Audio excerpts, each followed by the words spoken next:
اللهم صل وسلم وبارك على سيدنا محمد وعلى آله وصحبه أجمعين. ازيكم عاملين ايه؟ يا رب تكونوا بخير وأحسن حال. وحشتوني من آخر فيديو نزلته معاكم. بحبكم في الله، ربنا ما يحرمني أبدا منكم يا رب، تفضلوا دايما كده منورين حياتي.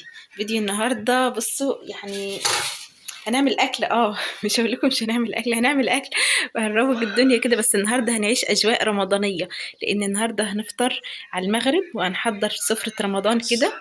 واجواء رمضان احنا اصلا عايشينها اهو، شايفين النور والستاره والاجواء دي بتاعت رمضان. لا استنوا، في حاجه كمان هوريها لكم، كنت ناسياها بس افتكرتها دلوقتي وطلعتها اهو. ايه رايكم؟ هو مطرب عشان لسه مطلعاه، كنت شايلاه من السنه اللي فاتت. فهننضفه كده ونلمعه و... ونعيش اجواء رمضان.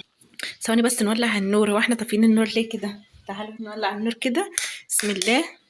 بسم الله الرحمن الرحيم. اللهم صل وسلم وبارك على سيدنا محمد وعلى آله وصحبه أجمعين.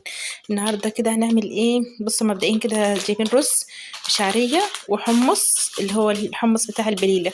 تمام. وهندخل بقلب جو كده على تحضير الفطار، وانا عايزه اقول لكم اني باجي على المغرب ساعه بالظبط. فيلا بينا كده عشان الوقت ما يزنقناش نلحق نعمل فطارنا النهارده. اللهم صل وسلم وبارك على سيدنا محمد وعلى آله وصحبه أجمعين. تعالوا كده نحضر فطار ونعتبر كأن ده أول فطار في رمضان. هو أنا صايمة فعلا إيه، لأن كان يوم الاثنين، اليوم ده اللي أنا صورت فيه الفيديو كان يوم الاثنين، فأنا كنت صايمة بحضر فعلا فطار. بس تعالوا كده نعيش الأجواء وكأنه بنحضر لفطار رمضان. ربنا يبلغنا وإياكم رمضان يا رب، لا فاقدين ولا مفقودين، وتقبل منا كل عمل صالح إحنا بنعمله. في البداية كده أنا حطيت مية تغلي على النار، تمام، علشان أنقع فيها الحمص اللي هو حمص الشام. وحطيت حلتين على النار، واحدة فيها مية وواحدة ما فيهاش أي حاجة، لا مية ولا أي مادة دهنية ولا أي حاجة. هعمل النهاردة الكمونية بطريقة سهلة وحلوة كده. وهنعمل كمان طبيخ ولحمة ومش عارفة ايه، هنظبط فطار متين متين يعني. اعتبروا ان دي سفرة أول يوم رمضان. طبعا انا من الناس اللي ما كانتش بتاكل الحاجات دي خالص، لا الكرشه ولا الفشه ولا لحمه الراس ولا الحاجات دي كلها. بس والله لما جربتها وعملتها وكل اللي اكلها من ايدي شكر فيها وعجبته، انا نفسي راحت ان انا ادوقها. ولما دقتها لقيت ان فعلا اكله عظمه يعني. دخلت هنا برضو على المواعين اللي انا كنت غسلاها، شلتها خلاص اتصفت. بدات ان انا اشيلها كده وارجع كل حاجه مكانها. اللهم صل وسلم وبارك على سيدنا محمد وعلى آله وصحبه أجمعين. عايزاكم تحطوا لايكات للفيديو ده، وعايزة كمان يعني تكتروني كده وتنوروني باشتراككم في القناة، تعملوا شير للقناة مع أصحابكم وحبايبكم وكل الناس اللي عندكم. وعايزة تعليقاتكم الحلوة ما تحرمونيش منها. وهمتكم كده معايا، عايزين نوصل ل50,000 مشترك بإذن الله تعالى في الأيام المفترجة دي، أيام رمضان. بصوا بقى الكرشة والفشة والحاجات اللي أنا حاملاها دي ما ضفتلهاش لا مية ولا أي حاجة، هي بتبقى فيها مية بطبيعتها يعني كده، سبحان الله بتبقى فيها مية. فلما بحطها على النار بقلب فيها تقلبتين تلاتة بتنزل مية، المية دي بتخلص منها خالص. وبغسلها وبشطفها تاني وبشطف الحلة اللي أنا كنت استعملتها. كده أضمن إن أنا آكل الأكلة دي وأنا متطمنة إن لا فيها أي ريحة ولا زفارة ولا أي حاجة. عشان كده باقول لكم ما تحكموش على الأكلة دي من إن أنتم أكلتوها من ورا حد كده إيه خلّاكم يعني أخدتوا فكرة عن الأكلة غلط. ممكن تكون اتعملت بطريقة مش حلوة أو شميتوا ريحة مش حلوة فيها أو مش عارفة ما كانش تنضيفها حلو، فده اللي خلّاكم أخدتوا فكرة عنها إن هي مش حلوة. لكن بجد هي نِعَم ربنا حلوة الحمد لله، ربنا يديمها في حياتنا نعمة يا رب ويحفظها من الزوال. الحمد لله نحمد ربنا على أي حاجة. يعني بيبقى الواحد غصبٍ عنه إن فعلًا في حاجات معيّنة ما بياكلهاش، يعني زي أنا مثلًا كده اللبن والحاجات دي كلّها واللانشون والحاجات المجمدات والحاجات دي كلّها دي ما باكلهاش، فدي حاجة خارج عن إرادتي، دي حاجة سبحان الله بالفطرة كده. لكن لو حاجة مثلًا هاكلها بس باتقفقف منها لإني أكلتها بطريقة مش حلوة عند حد أو كنت شامة ريحتها مش حلوة أو مش عارفة إيه، أعملها أنا على طريقتي وأجرّبها. وبالفعل زي ما عملت كده مع إيه، مع الكمونية أو الكرشة والأكلات الحلوة دي بتاعة المطبخ. بُص بعد ما صفيتها اللي هو الكرشة والحاجات دي كلّها غسلتها كده ونزّلت المَيّة اللي فيها. غسلت الحلة كويس وهنا حطيت سمنة وحطيت جزراية وحطيت كمان اللهم صل على سيدنا النبي بصلة، تمام، بصلة متوسطة كده. وهاحط ورق لورا، أنا ما كانش عندي ورق لورا، فلقيت الكيسة دي كانت عندي كده، رُحت فتحتها افتكرتها والله، كانت آخر حاجة عندي في التوابل يعني. عايزة إن شاء الله بإذن الرحمن قبل رمضان كده ما يدخل علينا أجيب توابل للمطبخ. وزي ما أنتم قلتوا لي قبل ما أجيب التوابل هاجيب اللي هو إيه طقم التوابل، البطرمانات أو العلب بتاعة التوابل. والله العظيم أنا باقرأ تعليقاتكم وعارفة والله حاجات كتير عايزة أجيبها، بس يعني لضيق الوقت شوية ويعني إلى حدٍ ما كده إيه، الواحد الفترة الأخيرة بيمشّي حاله كده يعني بالزَّج شويتين 3. الحمد لله اللهم لك الحمد. فإن شاء الله بإذن الله من الأولويات اللي أنا حاطاها في بالي إن أنا قبل ما أروح أشتري طلبات لرمضان وكده هاشتري طقم توابل، عشان زي ما أنتم قُلتوا ما أضيّعش جمال مطبخي بالكركبة اللي هي إيه على رف التوابل دي. اللهم صل وسلم وبارك على سيدنا محمد وعلى آله وصحبه أجمعين. بص، بعد البصلة ما أخدت اللون الأصفر كده مع الجزر مع ورق اللورا كده والريحة بتاعتهم طلعت، نزلت عليها بالحاجات اللي عندي، الحاجات اللي هي إيه السمين والكرشة والفشة، الحاجات دي كلها تمام. وضفت عليها كمان فلفل أسمر، وضفت عليها شوية ملح وشطة وسنة بهارات كده عندي، يعني اللي هي 7 بهارات سنة صغيرة تمام. واللهم صل على سيدنا النبي وباجلّب فيهم. عارفين أنتم التجليبة دي بتدّي الحاجات دي كلّها اللي هي حلويات المدبح دي أو السمين أو الكرشة والفشة الحاجات دي كلّها، بتدّيها كده يعني إيه تحميرة كده تخلّيها بُصّوا ما فيهاش أي ريحة. هنا الchef كان بيطلّع موهبته، معايا محمود هنا بيساعدني دايمًا يحب يقف معايا في المطبخ، فكان عايز يجلّب، أنا قُلت له: "لأ عشان الوقت بسرعة كده خلّيني أنجز وكمان عشان ما تتلسعش لإن الحلة سخنة." بُصّوا، هنا كنت نجحت الحمص شوية لمّا لقيت إنه بدأ يعني إيه الحبّات بتاعته كده تزيد وتكبر، حطيته على النار عشان يتسلق تمام. واللحمة أنا كنت سقّطتها في المَيّة لمّا غليت، والكمونية بتاعتي ضِفت لها الطماطم اللي أنا قطّعتها معاكم، واسيبها تتسبِّك على راحتها وراحة راحتها كمان. لسه معايا ساعة على المغرب، ففي الساعة دي إن شاء الله هنلِم الدنيا. أنا عايزة أقول لكم إن أنا في رمضان ما باعملش فطار ولا تحضيرات للفطار إلا قبل المغرب بساعة، والحمد لله بتضبط معايا وبتتستر معايا دايمًا، باطلّع لهم الفطار والعصاير والحاجات دي كلّها في ميعادها مضبوط. يعني أول ما المغرب يدَّن ويقول الله أكبر أكون فرشت السفرة وإيه وسفرة محترمة. ربنا يبلّغنا وإياكم رمضان يا رب ويرزقنا من واسع فضله.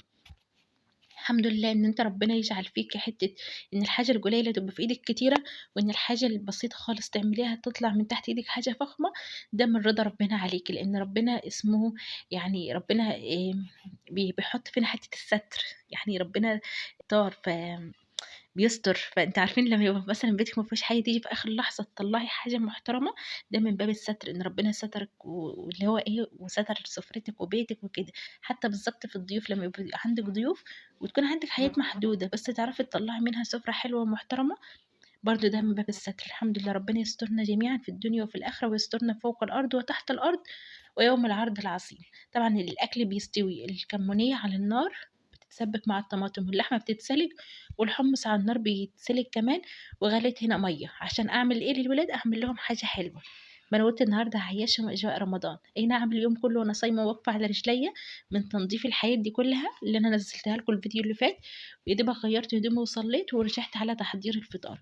بس ده برضه ما يمنعش إن أنا النهارده إيه، هاروّج عليهم. اللهم صل وسلم وبارك على سيدنا محمد وعلى آله وصحبه أجمعين.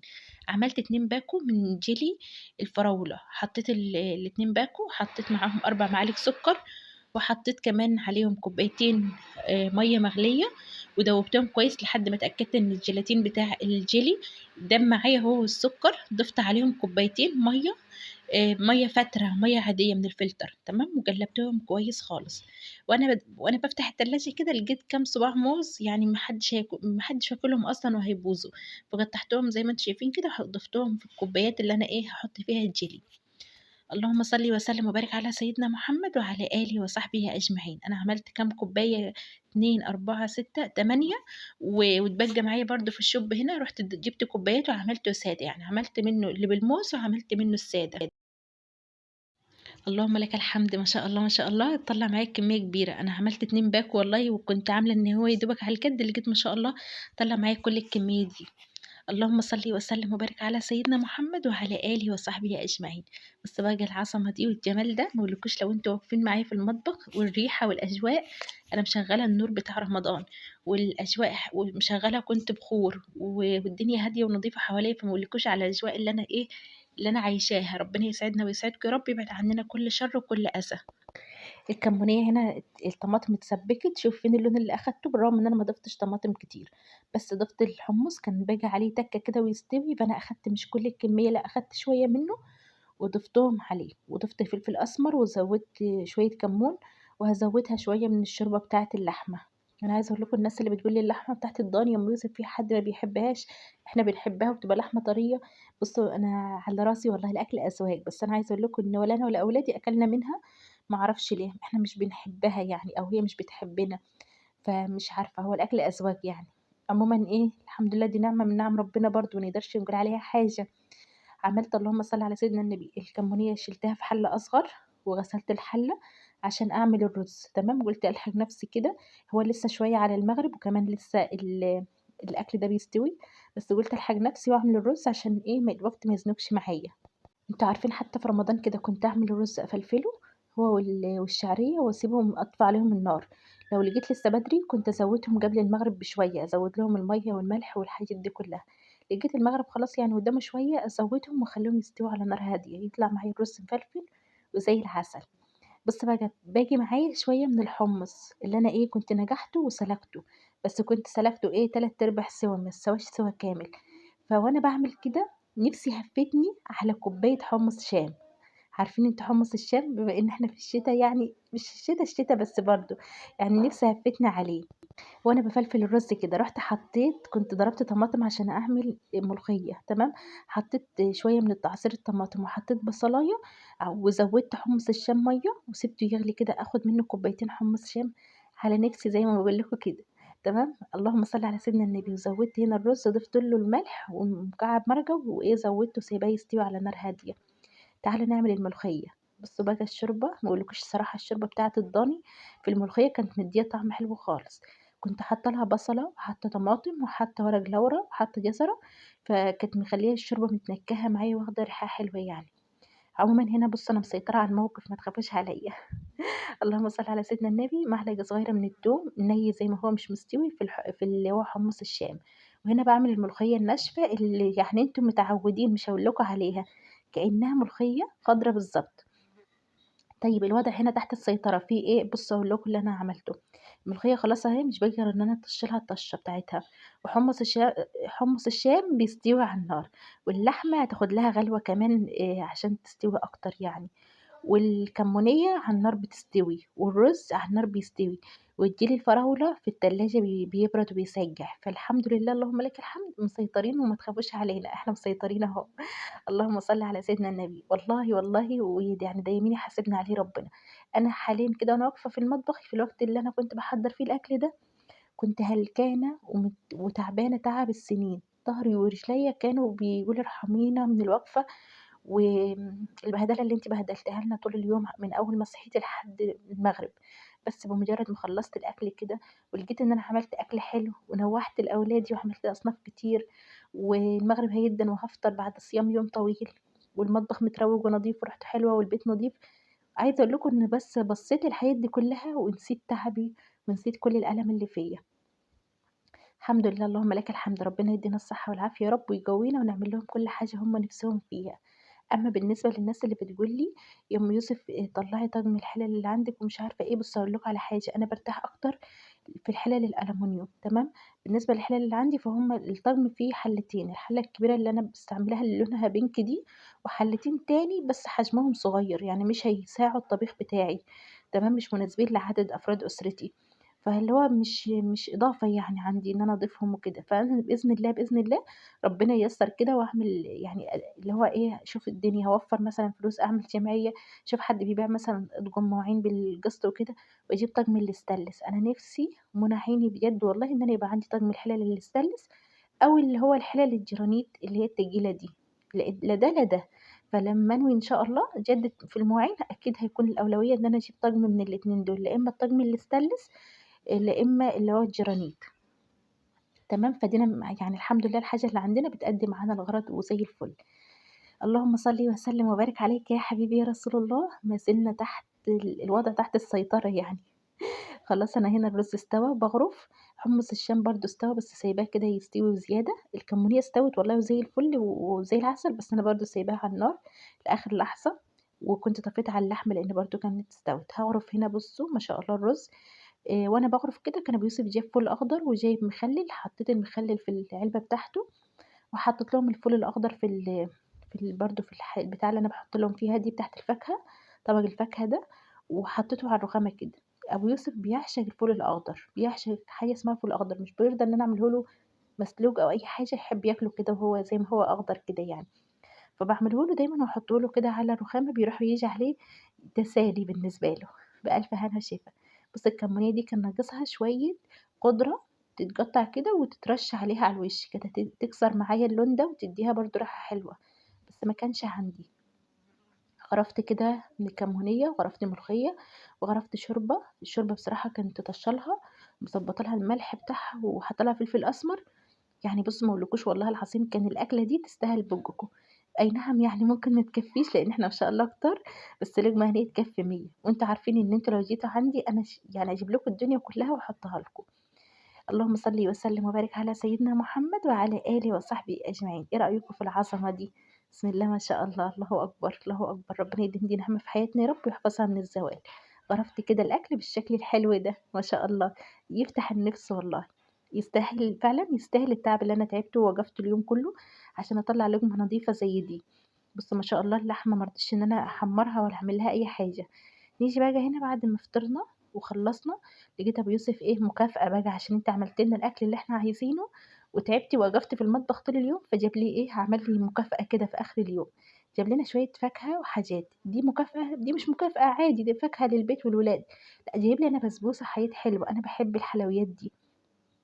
أو بمعنى أصح كنت باحبها، يعني لحد فترةٍ ما كده كنت باعشق الحلويات بكل أنواعها، كنت دايمًا أعملها في البيت، بس عايزة أقول لكم مؤخرًا والله العظيم وبدون سبب كده، أنا ما بقيتش أطيق أي حاجة مسكّرة خالص، أي حاجة فيها سكريات، أي حاجة فيها يعني سكر وعسل وحاجات من دي، يعني أصلًا باشوفها كده باشمئز كده وجسمي بيقشعر منها، ما باجيش إن أنا آكلها خالص، يعني هو جايب لنا تشكيلة حلويات تسلم إيده وتسلم مجايبه، ما شاء الله تفتح النفس، بلح الشام والبسيمة والجلاش وبسبوسة والزلابية، تشكيلة ما أقولكوش عاملة إزاي، تفتح النفس وتخلّي الواحد ياكل كده من غير ما يحس، بس والله العظيم أنا ما حطيتش حاجة من دي في بُقّي، يعني سبحان الله كده، لوحدي أنا ما بقيتش أحب الحلويات خالص، بقيت أميل أكتر للحاجات الحادقة. والحاجات اللي هي إيه spicy لكن الحاجات المسكّرة دي خالص نهائي.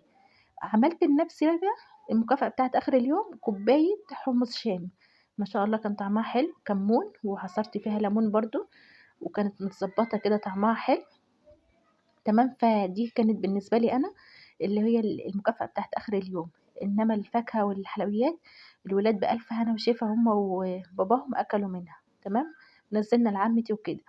اللهم صل وسلم وبارك على سيدنا محمد وعلى آله وصحبه أجمعين.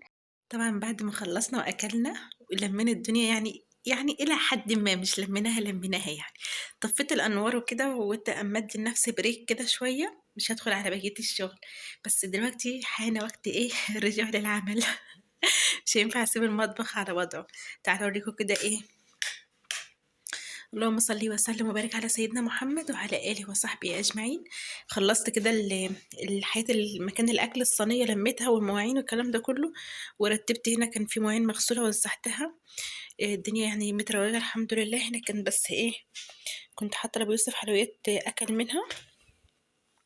عايزة أوريكم الأكل اللي أنا باعمله لأن في ناس بتقول أنتِ بتعملي أكل بكمية كبيرة، عايزة أقول لكم إن الأكل بيفضل زي ما هو، يعني إحنا أكلنا منه إحنا 6 أفراد وعمتي معانا 7 أفراد. الأكل ما شاء الله يعني بصوا اللحمة أهي متبجية، اللحمة زي ما هي محدش أكل يعني اللحمة والشوربة.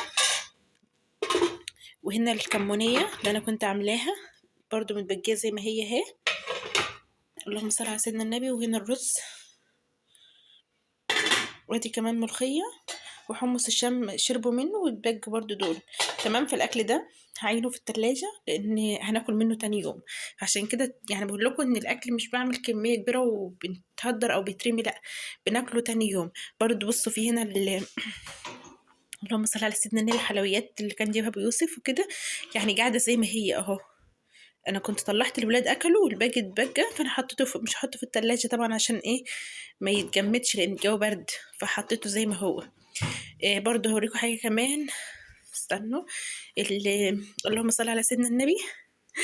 اسمه ايه هو اسمه ايه استنى بسم الله اللي نسيت اسمه الجيلي فراولة ده تمام، بسم الله الرحمن الرحيم.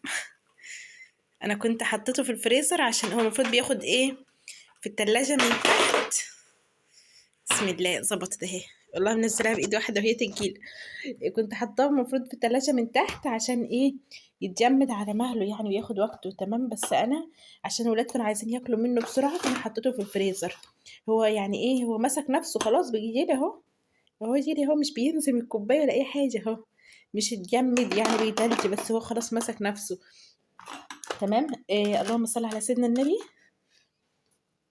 اللهم صل وسلم وبارك على سيدنا النبي. ده خلاص ان الولاد مش هياكلوا يعني، هم اكلوا فاكهه واكلوا حاجات من اللي باباهم كان جايبها. فده انا هحطه في التلاجة لبكره ان شاء الله، فبرضه مش هيخسر. الحمد لله. طيب هي هنا عندي ايه شغل هنعمله دلوقتي عشان نبقى كده خلصنا مطبخنا وروجناه، هنغسل المواعين. يلا بينا. اللهم صل وسلم وبارك على سيدنا محمد وعلى آله وصحبه أجمعين. أنا قلت بقى بما إن اليوم كله تعب ووقفة فخليه يوم من أوله لآخره أكون كده ختمتها وختمها مسك عشان مطبخي يبات نظيف.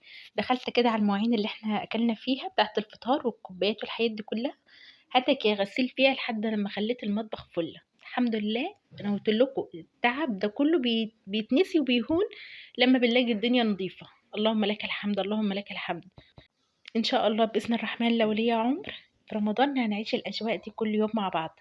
نحضر فطار ونروق مطبخنا ونعمل سحور ونعمل وجبات للإفطار الصائمين وهنعمل حاجات حلوة. أنا في نفسي يعني أنا بقولها لنفسي إن احنا نعملها. الله أعلى وأعلم هتتم ولا لأ، لأن احنا بنقول حاجة وممكن تحصل حاجات تانية، بس اللي بيحصل ده بيكون ترتيب من ربنا لينا. عموما لو لينا نصيب ولينا عمر هنعيش مع بعض أجواء رمضان دي كلها، وأكون معاكم وأشارككم فيها بإذن الله تعالى. بس ربنا يبعد عننا كل شر وكل أذى يا رب، اللهم آمين. اللهم صل وسلم وبارك على سيدنا محمد وعلى آله وصحبه أجمعين. عايزة أعمل لهم أشتري كل مية وأعبيه لهم كده علشان بصوا كل شوية يغلبوني إن هما يجي يشربوا، هما بيشربوا من الفلتر. كل شوية يجي ياخدوا الكوباية يشربوا ويسيبوها لي على الرخامة، كوباية ورا كوباية الاقي الكوبايات اتجمعت كلها على الرخامة، فاضطر إن أنا أغسل كمية كوبايات ما اقولكوش عاملة ازاي. فأنا عايزة أشتري فلتر بإذن الله كده. لا اسمه ايه، كل من مية، واحط معاه كوبايه كده ويبقى ثابت في مكان على ترابيزه يعني. مع اني والله انا نفسي ان انا اشتري البتاعه دي، اسمها ايه؟ لا اله الا الله. نسيت اسمها، اللي هي التلاجة بتاعه الميه دي اللي بيتحط فيها قارورة ميه كبيره كده تبقى سخنه وبارده، مش عارفه إيه. كنت فاكره اسمها بس وانا بتكلم دلوقتي يعني اتمسح من ذاكرتي. عموما ربنا يكرمنا ان شاء الله باذن الله، واللي نفسنا فيه نعمله واحده بواحده. دي حلوه جدا في الصيف بتتحط كده للولاد يشربوا كده، و لا تحطي مَيّة في التلاجة ولا أي حاجة، ما هي دي أصلًا تلاجة يعني. فربنا ييسّر إن شاء الله، وربنا يرزقنا من حيث لا نحتسب ونحقق كل حاجة إحنا بنتمناها، ولكم بالمثل يعني. أنتم كمان كل حاجة بتتمنوها ربنا يحققها لكم يا رب، ويجازيكم عني وعن أنفسكم يعني، وعن كل حاجة بتعملوها وكل تعب بتتعبوه في بيتكم مع أولادكم خير يا رب. اللهم آمين.